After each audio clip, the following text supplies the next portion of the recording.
안녕하세요. 함영원의 김지연입니다. 오늘 이렇게 와주셔서 감사드리고 귀한 시간 내주신 만큼 정보로 알차게 부탁드리겠습니다. 오늘 저희 단대부고 중동고 설명해 오신 거 맞으시죠? 남고인 건 알고 계시죠? 집에 아드님들이 다 있으신 거죠? 자, 저희 그 전국 평균으로 따지면 남녀 공학이 한 66%라고 해요. 그러고 그렇게 따지면 이제 분리되어져 있는 분할고가 남고, 여고가 33% 정도 돼야 되는 거죠. 3분의 1인데 저희 강남 3구는 남고, 여고가 절반이에요. 왜 그러냐면 남고에 대한 수요, 여고에 대한 수요가 많다라는 얘기죠. 왜 많으냐? 아마 이제 오늘 어머님들이 오신 첫 번째 이유는 집에 아들내미가 있어서, 두 번째는 그 아들내미가 내신을 이제 해야 될 때 여학생들하고 박 터지게 싸우는 걸 조금 어떻게든 좀 피해보자 라는 전략적 선택이셨을 거라고 저는 생각을 하거든요. 그래서 이제 남고에 대한 남학생들은 공학보다는 남고를 좀 가고 싶어요 라는 친구들이 훨씬 많아요. 그러다 보니 굉장히 큰 장점이 하나 보이실 거예요. 다른 거 다 빼고 단대부고 중동고에서 어머니 2페이지에서 가장 행복한 게 어느 순간이세요? 모먼트가 조금씩 다를 수 있을 것 같은데 저는 이쪽 수예요. 명수가 200명대가 아닙니다. 300명대도 아닙니다. 거의 400명대 가까이 돼요. 340명, 370명. 이 얘기는 바꿔서 얘기하면 기존의 4% 1등급이 아니라 지금 이제 5등급제가 되면서 10% 1등급제가 됐을 때 뭐 기업 어쩌고 학교 같은 경우에는 예를 들어서 뭐 1등부터 한 12등, 13등 뭐 여기까지밖에 1등급이 없는 학교도 있는데 저희들 학교 같은 경우에 34명, 37명 여기까지가 1등급이에요. 그러니까 훨씬 어떻게 보면 아이들한테 기회의 문이 넓다라고 이제 말씀을 좀 드릴 수 있고요. 그래서 이제 전반적으로 저희가 영어에 관련된 말씀 드리기 전에 단대부고 중동고의 가장 큰 특징들을 말씀을 드려보자면 단대부고에서는 제가 봤을 때 두 번째 줄이에요. 한번 읽어보시면 내신하고 수능하고 굉장히 유기적으로 잘 연계가 되어져 있다. 이게 무슨 얘기냐면 특히 영어 과목이 그런데 아이들이 내신형 영어 공부할 때랑 수능형 영어 공부할 때랑 완전히 달라져야 되는 거 알고 계시죠? 근데 얘네는 아니에요. 시험 문제 자체가 단대부고의 경우에는 내신 유형이나 수능 문제 유형이나 동일하기 때문에 그렇게 이분법적으로 나눠서 어떻게 보면 약간의 헛된 노력들을 해야 되는 내신만을 관리하기 위한 땀을 흘려야 되는 케이스들이 좀 줄어드는 거예요. 저는 이게 굉장히 큰 장점이라고 생각을 합니다. 그 다음 이제 단대부고에서 두 번째로 제가 언급을 드려야 하는 부분은 여기 빨간색 메디컬. 갑자기 막 가슴이 웅장해지지 않으세요? 와, 우리 아들이 의치안을 간다면 얼마나 좋을까. 전국에 있는 일반고 중에서 저희 단대부고가 메디컬 보내는 그 입시 결과로는 1등이에요. 혹시라도 내 아이가 저런 성향이 있고 좀 성향은 아니지만 나는 밀어붙여서 절로 보내고 싶다라고 하신다면 고려 조금 해봐 주셨으면 좋겠습니다. 거기에 비해서 이제 저희 중동고 같은 경우에는 제가 아까 이 얘기를 할까 말까 되게 고민했거든요. 몇 분 안 계실까 하셔도 말씀드려도 될 것 같아요. 대학교 1학년 들어가서 처음 남자친구를 사귀었는데 중동고 출신이었어요. 근데 같이 캠퍼스를 걸으면 얘는 지나가면서 맨날 안녕 안녕 안녕 막 이러고 지나가는 거예요. 쟤는 누구야? 쟤는 너 어떻게 알아? 동창. 뭔 동창이 이렇게 많아? 그렇게 얘기를 했던 기억이 제가 분명히 있거든요. 너무 뭐 옛날 일을 기억 잘 안 나지만 그럴 만큼 대학 진학률 자체가 되게 탄탄한 학교. 옛날부터 지금까지 있죠. 그런 부분들 어머님들께서 이미 수리하고 계시지 않을까 싶습니다. 그래서 이렇게 단대부고 중동고에 대한 이제 남고 전반적인 설명을 좀 드렸어요. 제가 봤을 때 가장 메리트, 가장 큰 장점은 쪽수. 그 다음에 아이들이 어쨌든 그 속에서 수행평가 이런 거 공부할 때 여학생들한테 치거나 이런 법이 없기 때문에 조금 더 안정적으로 내신 관리가 가능하지 않을까 하는 부분 말씀드립니다. 두 학교의 어떤 특징적인 면은 크게 다르다라고 보실 건 없는데 둘 다 굉장히 훌륭한 학교고 저는 그래서 뭐 둘 다 제가 봤을 때 교복이 멋지진 않거든요. 교복이 멋지진 않지만 댁에서 조금 더 가까우시다거나 뭐 아니면 뭐 이렇게 뭐라 그러지 학교 가는 데 있어서 유리 불리함을 조금 더 따지신다거나 그런 것들 성향을 조금 더 고려를 하셔서 저희가 나중에 레코멘데이션 해드리는 부분들에 대해서까지 조금 참조 부탁드립니다. 그리고 나서 이제 저희가 단대국어 영어 시험에 대해서 전반적으로 간략하게 조금만 말씀을 드릴 건데 저는 단대국어를 담당하고 있고 이런 김지연입니다. 박수 안 치셔도 됩니다. 자, 2024년에 4번 시험에 대한 어떤 평균값을 내놓은 표고요. 이쪽 2025년은 지난 4월 말 5월 초에 있었던 1학기 중간고사에 대한 내용을 조금 정리를 해놓은 거거든요. 크게 달라 보이실까요? 어떠세요?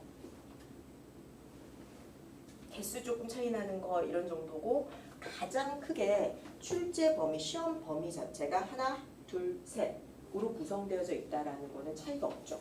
그리고 대부분의 경우에 저희 단대국어는 이 투수에서 나온 교재를 부교재를 선택을 좀 하고 있어요. 그래서 그때도 이 투수, 이때도 이 투수, 어휘 부교재도 싹 다 이 투수. 네, 어떤 친구가 중간고사 때 1학기 중간고사 때 저랑 수업을 안 하다가 그 다음에 1학기 기말에 온 친구인데 무슨 얘기를 했냐면 제가 그때 정말 놀랐거든요. 한 2년쯤 전인데 자기는 중학교 때 교과서 정말 열심히 하고 학습지 정말 열심히 해서 항상 100점이었다. 그렇게 공부하면 되는 줄 알고 1학년 1학기 중간고사 때 시험 공부를 그렇게 했는데 난 정말 교과서를 열심히 했는데 성적이 안 나왔다. 왜일까요? 그래서 제가 너무 웃었거든요. 그 친구 때문에. 시험 범위가 교과서, 독해 부교재, 어휘 부교재 분량도 다 비슷비슷해 보이기는 해요. 하지만 가중치 자체가 너무 다릅니다. 학교 선생님들께서 문제를 출제하는 대상 자체가 포커싱이 딱 되어져 있으세요. 저희 학교도 그렇고 거의 대부분의 모든 저희 이 근처 고등학교들의 경우에는 교과서는 그냥 슬쩍 객관식 하나, 서술형 하나 정도로 아니면 객관식 2개, 서술형 2개 이렇게 그냥 가볍게 넘어가는 게 일반적이고 대개는 선택한 부교재에서 많이 내세요. 그래서 이 독해 부교재, 어휘 부교재 이 2개 중에서 다음을 잠깐 보시면 이렇게 어마무지하게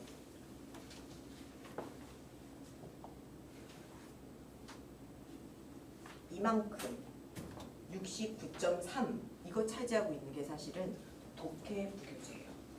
그러니까 100점 만점 중에 70점에 해당하는 부분이 독해 부교재에서만 단독 출제가 되는 거죠. 그러니까 바꿔서 얘기하면 교과서만 공부했던 애는 몇 점을 받았을까요? 예를 들면 여기가 교과서거든요. 13%. 그러니까 이 녀석이 자기가 공부를 못하고 어떻게 보면 이제 실력이 없는 친구가 전혀 아니었음에도 불구하고 타겟팅을 잘못한 거죠. 적을 몰랐던 거예요. 그래서 이제 이런 부분들에 대한 얘기를 했었는데 저희 단대도 그렇고 조금 이따 저희 박선혜 선생님께서 설명해 주실 중동고도 마찬가지고 3가지 정도의 파트로 이루어진 전체 출제 범위 중에 강약이 있다라는 걸 꼭 좀 기억을 해주셨으면 좋겠고 대개 가장 강은 보시다시피 독해 부교재. 자, 그럼 이제 그 3개의 시험 범위를 가지고 어떻게 요리를 하고 출제를 했는지 이번 저희 지난 4월 걸 바탕으로 한번 말씀을 드려보겠습니다. 시험 형식은 처음에 말씀드렸던 것처럼 수능 유형하고 일치, 그 다음에 객관식과 서술형의 개수를 다 더해봐야 30개가 되지 않습니다. 한 6개, 7개, 8개 이 정도쯤을 왔다 갔다 하고 있고 그 얘기는 주어진 50분 안에 저 문제를 풀 때 난 좀 여유 있는데 라고 생각하고 풀 수도 있으나 문제는 아이들한테 주어지는 4개의 서술형 요거 같은 게 이제 4문제가 나왔는데 서술형 4문제 20점짜리가 이 아이들한테 굉장히 좀 중요해지거든요. 거기에 할애할 시간을 앞쪽 객관식에서 아껴야 되는 부분들에 대한 얘기를 조금 드리고 싶고요. 출제 핵심이라고 하면 제가 봤을 때는 진짜로 저희 아이들이 이걸 잘하느냐 못하느냐인 것 같아요. 패러프레이징이라고 하면 저희 아이들도 그게 뭐예요? 라고 이제 얘기를 하는데 주어진 지문을 아이들은 공부를 했어요. 그리고 이 지문에 밑줄 긋고 어법을 묻는다거나 이 지문에 있는 거를 있는 문장을 가지고 영작하라고 조건 제시를 한다거나 대부분의 학습을 한 친구들은 다 맞춰요. 그럼 이제 시험 문제를 내는 선생님들은 어떻게 하시느냐? 얘를 바꿔 쓰기를 해요. 다시 쓰시는 거예요. 내용 G쓰는 그대로 유지하지만 문장의 구조라거나 뭐 순서라거나 글의 흐름을 깨트리지 않는 한에서는 완전히 다시 쓰기를 하시는 거죠. 그러니까 애들은 익숙한 듯 안 익숙한, 잘 모르겠으나 아는 것 같기도 한, 이렇게 되면서 이제 아이들이 급 당황하거든요. 근데 그 패러프레이징을 하고 나서 바꿔 쓴 이 지문을 텍스트를 기반으로 여기에서 이제 서술형을 출제를 하세요. 그래서 애들은 그때부터 이제 막 X가 나오는 거죠. 그래서 아이들이 되게 힘들어하고 이랬던 것 같은데 이 패러프레이징이 항상 되기 때문에 그걸 대비해서 아이들이 항상 글을 바꿔 쓰는 훈련들을 수업 중에 시키고 있고, 그 부분이 아마 이따가 저희 박 선생님께서 말씀해 주시게 될 저희가 이제 8월부터 시작하는 저희 예비고일 과정에서도 시즌 1, 시즌 2에 관통하면서 계속 그 부분에 대한 강조가 이루어지고 수업 내에서 그걸 소화를 할 수 있게끔 각 레벨별로 많이 좀 훈련을 시킬 예정입니다. 그건 저희가 아마 약속드리는 가장 큰 것 중에 하나일 것 같고요. 그다음 이제 난이도는 지금 보시면 영어가 수학 이거에 비해서 수학, 과학 이런 쪽에 비해서 영어, 국어가 유달리 쉬운 학교가 저희 단대국어예요. 그래서 내 애가 아들 레미가 수학, 과학은 좀 잘하는데 영어, 국어는 조금 힘들어한다 라고 하시면 후회 없이 선택하셔도 되는 그런 부분들이 좀 있는 것 같고요. 그 다음에 요거 말씀만 드릴게요. 저희 그 시험지에서 그러면 아이들이 뭐 80점 정도의 객관식을 다 맞느냐, 100점 만점에 서술형이 힘들다 그러면 그렇지 않습니다. 왜냐하면 이제 객관식이 저희 수능 유형과 동일하게 나와서 뭐 주제, 주장, 묘지, 뭐 빈칸 추론, 뭐 순서, 삽입, 분기론 뭐 이런 거 쭉 나오는데 문제는 그건 다 알아요. 공부를 해서. 근데 밑에 1, 2, 3, 4, 5 멀티플 초이스지에는 선지에 있는 해석이 안 되는 거예요. 선지에 모르는 단어가 너무 수두룩해서.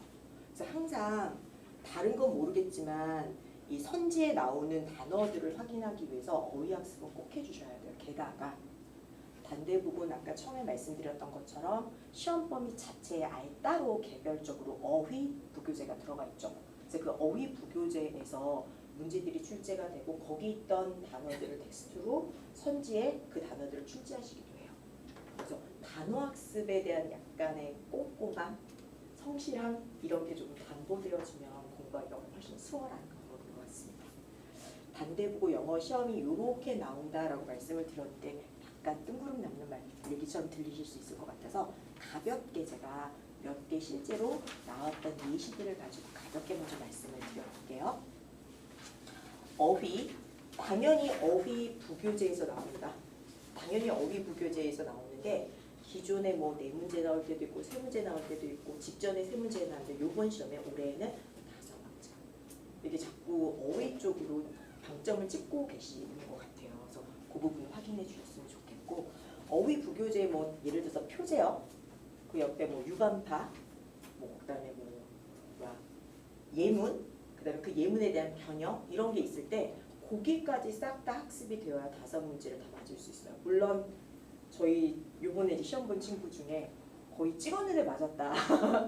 비슷하게 생긴 단어가 생각이 나는 것 같아서 걔를 찍었는데 맞았다. 그래서 5개를 다 맞은 친구도 있기는 해요. 찍어서 맞은 친구도 있지만 이게 생각보다 잘하는 친구들도 하나 틀리고 나면 변별력이 확 커지기 때문에 틀리면 안 되는 부분이어서 더 잘해야 되는 이런 부분들이 있고요. 어휘 빈줄로 나온다는 거. 그다음에 이제 어법은 크게 2가지 유형으로 좀 보여드릴 거예요. 첫 번째는 수능 29번 유형하고 동일하게 딱 특정 지어진 단어나 어구에 5군데 밑줄 쳐져 있고 그 중에 어법적인 오류를 하나 찾으세요 하는 많이 보셨던 그 유형. 그런데 이제 보통 교과서에서 어법 문제를 내시면 2번째 유형으로 내세요. 한 문장 전체를 밑줄 치세요.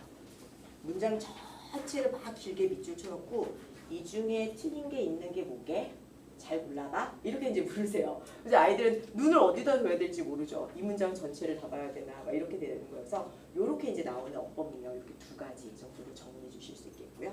그다음에 이제 독해에서는 저희가 수능 독해 유형과 동일하다. 지금 제가 3번쯤 말씀드리고 있는 것 같죠. 항상 수능 독해 유형하고 그렇기 때문에 뭐 신경 분위기 이런 분위기만 신경 분위기 이런 것만 빼고 인칭 추론, 지칭 추론 이런 것만 빼고 나머지 토픽 관련된 거라거나 뭐 순서 흐름 삽입이라거나 요약문 완성이라거나 이런 유형들 계속 출제가 되는데 전체 아까 말씀드렸던 것처럼 저희 시험 문제가 25 6, 7, 8 요 정도밖에 안 되는데 그 중에 빈칸 추론 유형이 한 4개 정도쯤 나와요. 그래서 독해 유형 중에 가장 대표적으로 빈칸 추론 유형이 가장 많다. 이제 빈칸 추론을 할 때도 저희가 이 빈칸에 들어갈 아이가 뭐 단어 하나일 때도 있죠. 그렇지만 요거는 그런 문제는 안 내시고요. 여기 들어갈 단어가 좀 선지가 좀 긴 애들 이런 건데 항상 선지가 나오면 아이들은 거기에 있는 단어를 모르는 경우가 있습니다. 그래서 그 부분에 대해서 이것도 말씀을 드릴게요. 독해 빈출 유형은 그렇게 정리를 해주시면 될 것 같고요. 서술형 빈출 어휘에서는 하나, 둘을 제가 말씀을 드릴 건데 이 하나, 두 개 중에 첫 번째 거와 두 번째 거 공통점을 한 번만 보여드릴게요. 지금 서술형 빈출 유형 중에서 이렇게 텍스트를 주고요. 조건이 1, 2, 3가 있고요. 여기 있는 보기에 있는 단어들 잘 써갖고 이 조건대로 요약문을 완성해. 앞에 문제는 텍스트 있고 조건이 1, 2, 3, 4 있고 보기에 단어들 주고 여기에 있었던 한국어를 영어로 잘 영작해봐. 영작을 하는 문제 하나, 요약문을 만드는 문제 하나. 근데 둘 다 내 마음대로 그냥 쓰는 게 아니죠. 주어진 조건에 맞춰서 준 단어들을 가지고 얘네들의 어용을 변화시켜도 되는지 안 되는지 이런 것까지 조금 더 꼼꼼하게 따져야 되기 때문에 그냥 암기만 해서 달달달 전체 지문하고 똑같이 나오는 게 아니다라는 부분 다시 한번 말씀드릴게요. 저희 특히 단대 같은 경우에는 암기 위주로 학습을 하면 절대로 서술형 쓸 수가 없습니다. 그래서 이 부분 영작이건 요약문 완성이건 조건 제시형이고 따라서 이 부분에 대해서는 암기로 해결하려고 하면 안 되고 이게 어떻게 조건이 주어졌을 때 내가 패러프레이징을 어떻게 해서 문형에 알맞게 문장을 만들어낼 것인가에 대한 꾸준한 훈련이 가장 중요하다라고 말씀드릴게요. 서술형 빈출에서 영작, 요약문 말씀드렸습니다. 그 다음에 이제 이 요약문 중에서는 탑픽이라는 단어를 제가 조금 강조를 드리고 싶은데 저희 아이들 중에 문장 하나하나 해석은 너무 잘해요. 그래서 자, 이 지문의 주제가 뭐야? 그러면 이 지문의 요약을 한번 해보렴 라고 하는 친구들이 있어요. 남학생들 중에 그렇게 약간 관념적이고 추상적인 부분으로 접근을 하는 숲을 보는 거에 약간 약한 친구들이 있거든요. 꼼꼼하고 디테일하게 정확하게 보는 건 너무 잘하는데 크게 보는 걸 조금 못하는 경우들이 있어서 이 요약문을 쓰기 위해서는 문장 이 지문 텍스트 전체에 대한 이해가 먼저 선행되어야 할 것 같다라고 말씀을 좀 드릴게요. 여기까지가 저희가 이번 4월에 나왔던 시험이에요. 그리고 7월 1일에 저희 아이들이 기말고사를 보거든요. 근데 기말고사 때 사실 안 나왔으면 좋겠어 라고 바라는 유형이 지금 있는데 자유형 영작이에요. 23년에는 없었고 24년에는 있었어요. 그리고 다시 또 25년에는 없어서 지난 중간고사 때는 없었는데 이 자유형 영작은 뭐냐면 아마 가지신 자료에 여기 문제는 같을 거예요. 문제 유형만 좀 읽어봐 드릴게요. 필자의 주장에 따라서 우리가 일상에서 실천할 수 있는 일을 영어로 2가지만 써볼래? 그리고 뭐 first라가 second라 이런 조건들 주고 뭐 완전한 문장으로 써봐. 그리고 그냥 네 생각을 써봐. 5-2도 윗글의 내용을 바탕으로 비해야 되는 이유를 영어로 네가 좀 잘 써볼래? 15단어 안쪽으로. 그리고 또 내 생각을 내가 써야 돼요. 뭐 얘도 마찬가지로 윗글의 내용을 바탕으로 왜 조직에서 B가 필요하다고 생각하는지 본인의 생각을 적어보려. 안 나왔으면 좋겠으나 아마도 요번 중간고사가 너무 쉬워서 컷이 너무너무 올라갔기 때문에 아이들 밸런싱을 위해서 기말 때는 조금 더 아마 이 녀석들 나오지 않을까라는 우려와 걱정과 반반의 기대를 하고 있습니다. 이거는 저희가 계속 좀 진행을 하고 있고요. 그다음에 이제 요 시험에 대해서는 살짝 보시면 아시겠지만 24년이나 2025년이나 크게 다르지 않아서 내년에 저희 아이들이 고등학생 됐을 때도 비슷할 것이다 라는 부분만 좀 말씀드리면 될 것 같고요. 그래서 아까 제가 언급 살짝 드렸던 것처럼 이 꼬미가 이과적 성향이 강하다. 그러면 반대부고 저는 굉장히 괜찮다고 생각을 드리고요. 그 다음에 그럼에도 불구하고 되게 저는 아이들 가르칠 때 행복하다라고 생각하는 부분이 노력한 만큼 결과가 나올 수 있는 시험이다. 그래서 이 녀석들이 자기가 하기 나름이라는 것만으로도 되게 희망적이라서 그 부분을 좀 말씀드리고 싶고 나머지 부분들은 제가 아마 중간중간에 언급을 드렸던 부분인 것 같습니다. 그래서 요거 조비 이제 잔대국어 요 영어 시험에 대한 말씀을 많이 드렸고요. 중동고 박선 선생님께서 한 번만 중동고 설명해 주시죠. 감사합니다.